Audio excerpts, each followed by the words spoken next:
Hi hello welcome back to our channel. Hi friends, ఎలా ఉన్నారు? అందరూ బాగున్నారా? మేమైతే చాలా చాలా బాగున్నాం.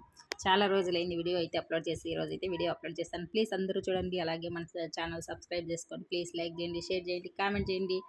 ఈరోజు అయితే ఇది పాత వంటకం తెలిసిన మా సైడ్ అయితే కుడుములు అంటాం మేమైతే.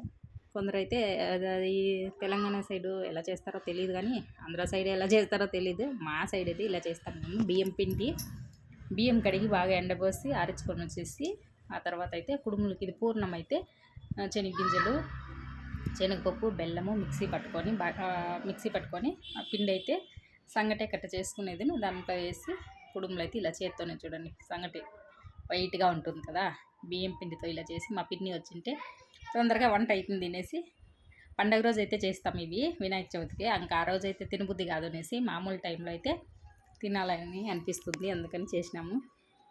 ఇందులోకి కావాలంటే బెల్లం పానకం, కొద్దిగా బెల్లం పొడి చేసి వాటర్ వేసి కాగబెట్టుకొని పానకమైన అద్దుకొని తినచ్చు, లేదంటే అలాగైనా తినచ్చు. కుడుములు చాలా బాగుంటాయి, టేస్టీగా ఉంటాయి, అందరూ చేసుకోండి. ఇదేం లేదు, శనగపప్పు, శనగగింజలు, నువ్వులు వేసుకోవచ్చు. తెల్ల నువ్వులు అంటాం కదా, అవి వేసుకొని మిక్సీ పట్టుకోవడం, బెల్లం అన్నీ వేసి ఇలా సంగటి అయితే చేసుకొని కుడుములు చూడండి. మా పాప అయితే రాదు అనేది, ట్రై చేస్తే అదే వస్తాయి ఫ్రెండ్స్. అందుకని ఈ వంటకం అయితే అనేసి మేము ఎప్పుడైనా మామూలు డేస్లో అయితే చేస్తాం. మా సైడ్ అయితే వినాయక చవితి రోజు పక్కా చేస్తాం, గణేషునికి ఇష్టమని కుడుములు చేస్తారు కదా, అందుకని ఇలా అందరూ కూర్చొని తొందరగా అయితే చేసేసినాము. కుడుములు అయితే చాలా టేస్టీగా ఉన్నాయి.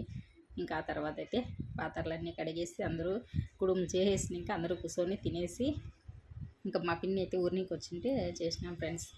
కుడుములు అయితే చాలా బాగా వచ్చినాయి ఆ రోజైతే. ఇంక ఇక్కడైతే మా పిన్ని చేస్తూ ఉంటే నేనైతే చూడండి పిల్లలకైతే ప్లేట్లలోకి వేసి ఇచ్చినాను. Please subscribe. Bye friends.